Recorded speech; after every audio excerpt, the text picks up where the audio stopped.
Hello students, welcome to Shalom Education Classes. Chapter number 2 of SS Part 3. Let us start with leather industry. Skin of dead animals was used for various purposes in ancient India. तो यहाँ हम देखते हैं कि अलग अलग arts या कला हमारे इंडिया में एंशियंट टाइम से है। तो यहाँ पे लेदर इंडस्ट्रीज़ भी बहुत ही ज़्यादा फेमस हुआ करता था, जहाँ पे लोग क्या करते थे कि डेड एनिमल्स के जो स्किन है वो अलग अलग पर्पस के लिए यूज़ करते थे। After the death of animals it skin was processed in a traditional manner. जब एनिमल्स के डेथ हो जाते थे तो उनके स्किन्स को लेकर वो क्या करते थे, प्रोसेस करते थे और उसे बहुत ही ट्रेडिशनल वे से, पारंपरिक वे से उसे क्या करते थे, प्रोसेस करते थे ताकि वो उसे यूज़ कर सकें। The leather was prominently used for making masak or leather bag for fetching water and coals, drum, dholak, tabla, musical instruments, and the bellows used by blacksmith and various types of footwear, leather belts to tie animals etc. तो leather अलग अलग तरीके से use किया जाता था, जैसे कि पानी के लिए वो लोग फेचिंग वाटर वो बैग बनाते थे, बराबर, म्यूज़िकल इंस्ट्रूमेंट्स बनाते थे, ब्लैक स्मिथ्स लोग अपना जो इंस्ट्रूमेंट्स होता था वो बनाने के लिए उसके लिए यूज़ करते थे, बेल्ट्स बनाते थे, है ना, ताकि वो एनिमल्स को क्या कर सके, बांध के रख सके। Leather was also use to prepare shield which was use during wars. और लेदर का इतना अच्छा यूज़ किया था ना कि वॉर के टाइम में वो शील्ड बनाते थे, मीन्स उनके प्रोटेक्शन के लिए वो बनाते थे ताकि वो अपने जो भी अगेंस्ट जो भी है उससे वो बच सके। Leather industry had a prominent place in ancient India. तो लेदर इंडस्ट्री का बहुत ही ज़्यादा एक मतलब बहुत ही प्रोमिनेंट प्लेस रहा है इंडिया में। Well knitted mojri of Rajasthan, shoes, leather knitted purses, belts and other things made out of leathers for horses and camel like saaj, palan, lagam and whip were very much in use. फिर राजस्थान में आप देख सकते हो मोजड़ी बनाते थे, अभी आज भी बहुत फेमस है, लेदर से शूज़ बनाते थे, है ना, आज भी बहुत फेमस है और बहुत एक्सपेंसिव है ये। पर्सेस, बेल्ट्स, है ना, हॉर्सेस के लिए, कैमल्स के लिए जो लगाम होता था वो बनाते थे, विप बनाते थे ताकि उनको कंट्रोल कर सके। सो इस तरह से लेदर इंडस्ट्री एक बहुत ही ज़्यादा इम्पॉर्टेंट इंडस्ट्री रहा है इंडिया में फ्रॉम द एंशियंट टाइम, और आज भी इम्पॉर्टेंट है। वैसे ही अब हम मूव करते हैं diamond, bead work and animal work. India has 7,517 kilometre long coast line surrounding all 3 directions, east, west and south. तो मैंने जैसे बताया था, जोग्राफिकली इंडिया इतना अच्छे से सिचुएटेड है कि हमारे पास बाउंड्रीज़ है। नॉर्थ में हमारे पास हिमालय है, साउथ में वी हैव वाटर बॉडीज़, है ना। तो यहाँ पे हमारा जो इंडिया का कोस्ट लाइन कितना लॉन्ग है, 7,517 किलोमीटर। वो सारे तीनों एरियाज़ को कवर करते हैं, ईस्ट, वेस्ट और साउथ को।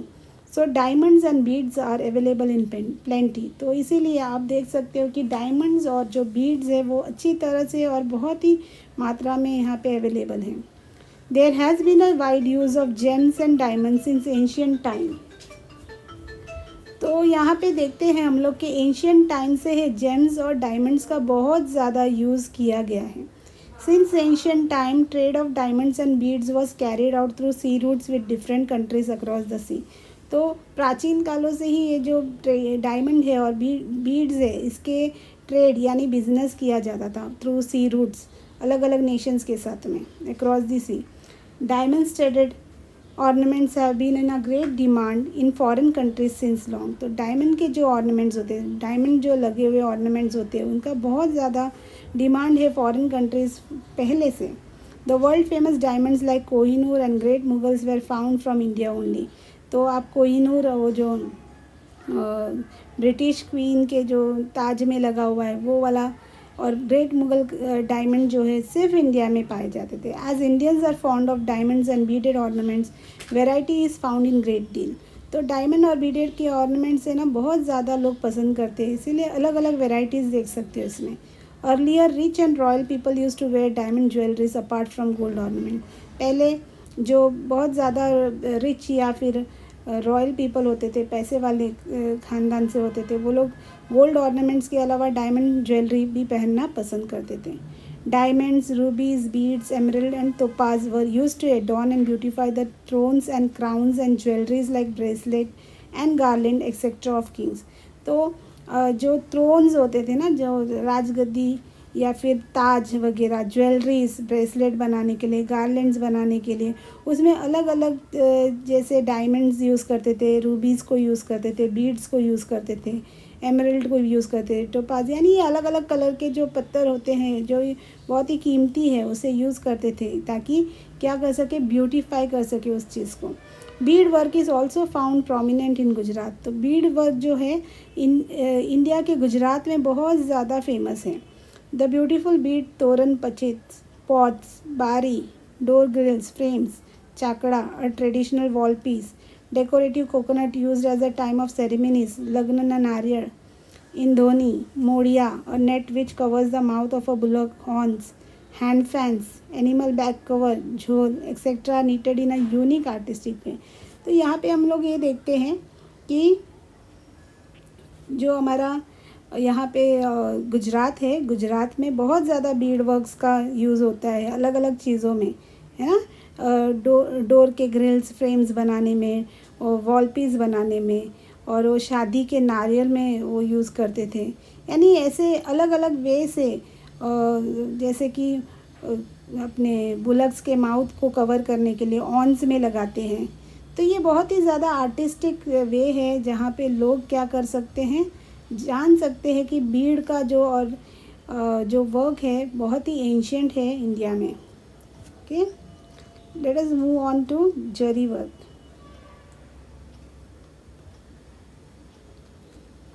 जरी work is seen in India since ancient time. Zari work भी बहुत ही एंशियंट आर्ट है. Golden and silver threads are woven with clothes and embroidery is done with gold and silver threads to decorate the clothes. और जरी ये जो work है ये किससे करते हैं, गोल्डन या सिल्वर कलर के थ्रेड से करते हैं, जो कपड़ों के ऊपर क्या बनाते हैं, इससे डिज़ाइन बनाते हैं ये, ताकि वो कपड़े को और ज़्यादा क्या बना सके, डेकोरेटिव बना सके. Surat is a prominent place for zari work. और सूरत में ये जो जरी वर्क है बहुत ही फेमस है. Knitting and embroidery of zardosi work have a unique beauty. तो इसको जरदोसी वर्क बोलते हैं. तो ये बहुत ज़्यादा ब्यूटीफुल लगता है अगर एक क्लॉथ के ऊपर या एक क्लॉथ के ऊपर आपने डिज़ाइन किया तो. Even artisans of Surat could make beautiful dresses like sari, panetar, gharchola etcetera bordered with zari if needed. तो सूरत में ऐसे इतने सारे वेल आर्टिसंस हैं, इतने कलाकार हैं कि वो क्या कर सकते हैं, ड्रेसेस को, साड़ीज़ को, पानेतर को, घर चोला को बॉर्डर कर सकते हैं जरी से ताकि वो और ब्यूटीफाई हो जाए. Okay, let us move on to metal work. Metal work engraving. Metal work is also a very old form of art of India. So ये metal work भी बहुत ही ज़्यादा पुराना आर्ट है. metal again began and developed after stone age. तो stone age के बाद में metal एज का जो है शुरुआत हुआ और वो डेवलप हुआ. The artisans of Lothal made different weapons like sickle, drill and needles with copper and bronze. तो लोथल के जो लोग थे उन्होंने क्या किया था कि अपने लिए वो वेपन्स बनाते थे ताकि वो यूज़ कर सके फार्मिंग एक्टिविटीज़ के लिए, है ना. और क्या यूज़ करते थे, कौन से मेटल को यूज़ करते थे, कॉपर और bronze.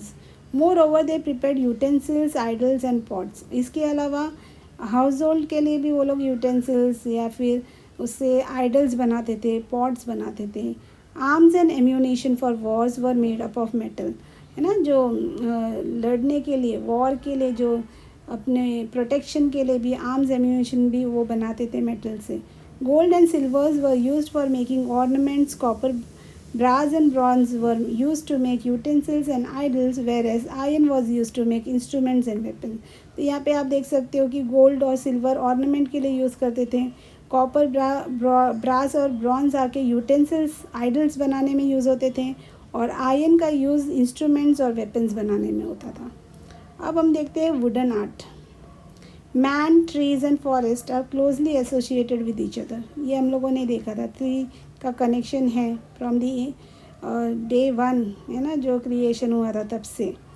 Initially, wood was used as a firewood, later on for making weapons, construction of buildings and other construction work. पहले वुड को बस फायर वर्क के लिए यूज़ करते थे ना, चूल्हा जलाने के लिए, या फिर एनिमल्स को अवे रखने के लिए वो लोग यूज़ करते थे. बट आज वुड को आप वुड से वेपन भी बना सकते हैं, बिल्डिंग बनाने में अलग अलग वे से यूज़ होता है ना. तो अलग कंस्ट्रक्शन वर्क में भी बहुत ज़्यादा यूज़ है वुड का. Gradually would was use for different purposes like for making idols, toys for children, wooden pillars, windows and doors, small huts on top of the terrace, thrones, chairs and grills. तो धीरे धीरे gradually में धीरे धीरे would का जो usage है वो बढ़ता ही चला गया है ना. आइडल्स बनाने के यूज़ हुए, बच्चों के लिए जो टॉयज़ है वो प्रिपेयर किया गया, फिर उसमें से पिलर्स बनाते थे, विंडोज़ डोर्स बनाते थे, और टेरेस यानी कि ट्री टॉप पे जो हट्स बनते थे वो भी आप देख सकते हो कि वुड से ही बनता था है ना. थ्रोन्स बनाने में काम आते थे. तो ये बहुत ही ज़्यादा इम्पॉर्टेंट आर्ट है. In this way wood carving was developed. Would पे कार्विंग करना इज़ नॉट ईजी. ये सबके लिए ईजी नहीं है जो आर्ट है. ओके ये जो कलाकार जो होते हैं वो इतने ज़्यादा उनके अंदर इतना ज़्यादा पेशेंस होता है कि वो लोग अच्छी तरह से क्या करते हैं, वुड कार्विंग कर सकते हैं. Wooden furnitures like swings and toys of Idar and Sankheda in Gujarat are well known.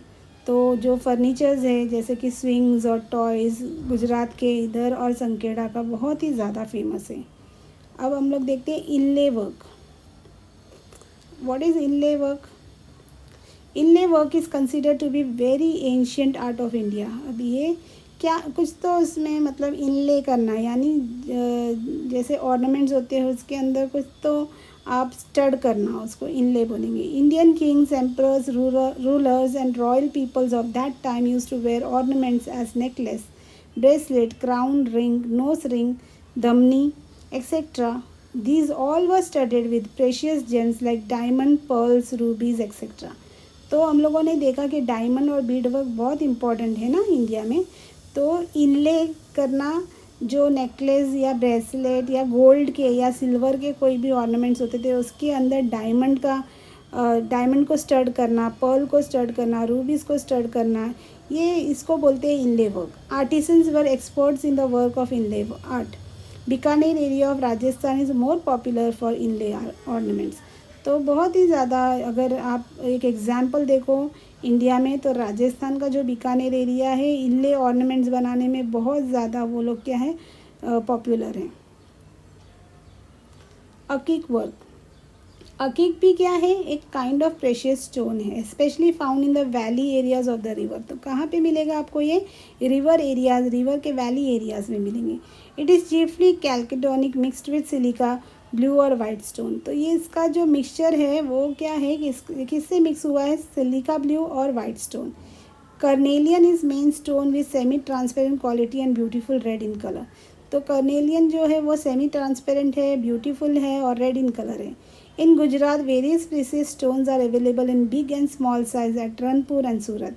Gujarat में भी ऐसे स्टोन्स जो है बड़े और छोटे साइज़ के रनपुर और सूरत में अवेलेबल हैं. All these stones are sent to Khambat to mold into various beautiful ornaments with various designs. अब ये जितने भी स्टोन्स हैं ना, beautiful stones big small size के, ये